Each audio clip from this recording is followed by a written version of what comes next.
Na shuhuda zangu 3 nataka nizishuhudie ambazo Mungu ametenda kwenye maisha yangu. Amen. Hebu kapofi kwa ujasiri sasa wakuongea namna hii. Anaacha Mungu amefanya Bwana, amefanya maishani mwangu, amefanya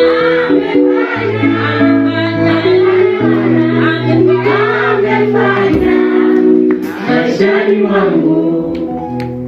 Amen. Shuhuda yangu ya kwanza, nilikuwa nasumbuliwa na njozi usiku nikilala. Nilikuwa nikilala naota nashirikiana tendo la ndoa na mwanaume. Na sio mmoja, walikuwa wanaume wengi na ni tofauti tofauti. Unajua kwa sura? Yaani jirani, majirani au wa kanisani wa wapi? Ni watu ambao yaani mwingine anazagaja kwa sura ambao nimekutana naye hata siku moja tu. Nimekutana naye tu barabarani, nimesalimiana naye, lakini usiku nikilala Okay, sawa. Nimesumbuliwa na hilo tatizo ndani ya miaka 3. Ndani ya miaka 3. Ndani ya miaka 3. Ndio. Nimesumbuliwa na hilo tatizo. Kutumia hizi mic zenu hizi. Haleluya. Mbona zina mapepo? Haleluya. Ziombe. Haleluya. Na tatizo langu la pili, nilikuwa na tatizo la yaani nilikuwa nikikaa nikipata tu pesa, kuna pepo alikuwa ananitumizia kwenda kwa waganga kienyeji. Yaani nikipata tu pesa, kuna roho inanituma niende kwa waganga kienyeji. Ukafanye nini? Niende kule nikaeleze shida zangu. Ndio hizo za kulala usiku. Ndio. Nikaeleze hizo shida zangu.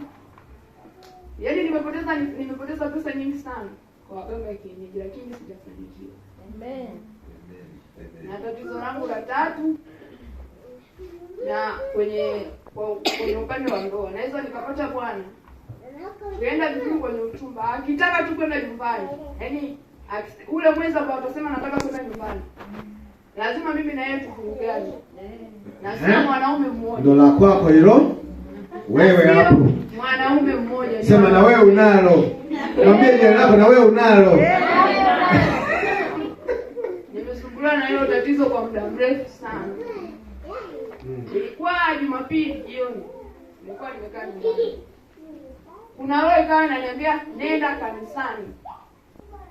Najua makanisa yako mengi. Ila roho yangu ilikuwa inanitoa nje kwenye hili kanisa.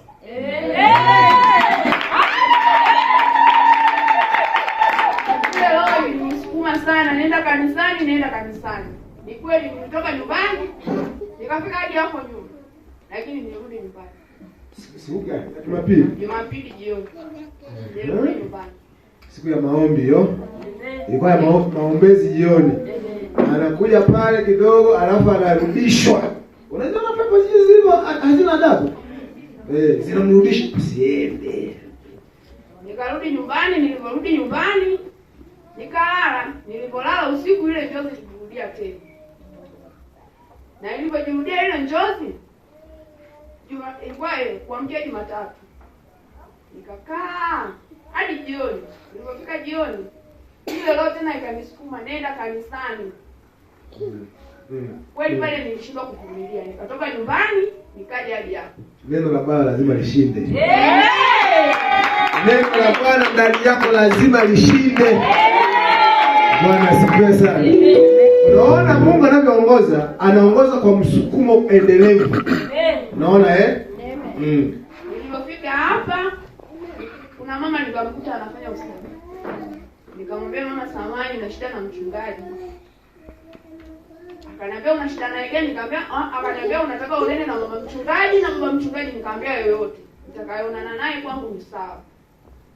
Akamwita Zabloni, akamuuliza mama mchungaji yuko wapi? Wakaenda akamwangalia ofisini, hawakumkuta. Yule mama akaongea na Zabloni. Aliponiita akaniuliza, unataka kufanywa maombi? Unataka kuokoka? Mimi nikamwambia nahitaji kuokoka. Zabloni ni wapi?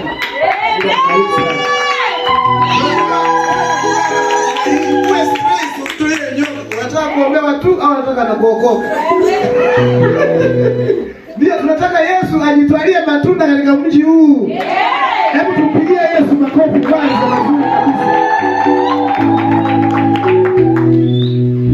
Asante sana. Nikamwambia nataka kumpokea Yesu, pia anahitaji kuombewa. Huo ndio muujiza mkubwa zaidi.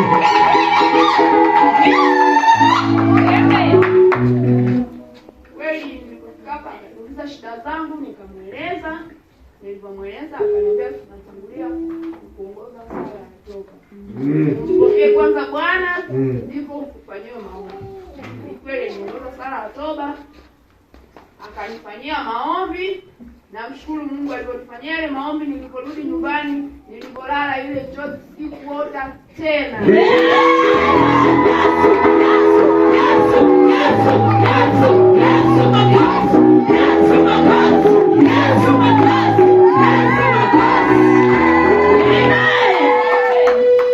Sikuota tena, na wala ile shindano roho ya kunipelekea kwa waganga kienyeji sijaipata tena.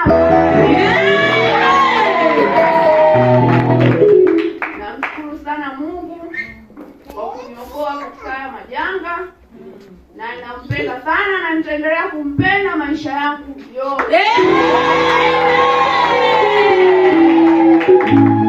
Usiwarudie hao, watakutesa. Amen. Sogea hapa tukuombee. Mungu akubariki sana. Unajisikiaje sasa?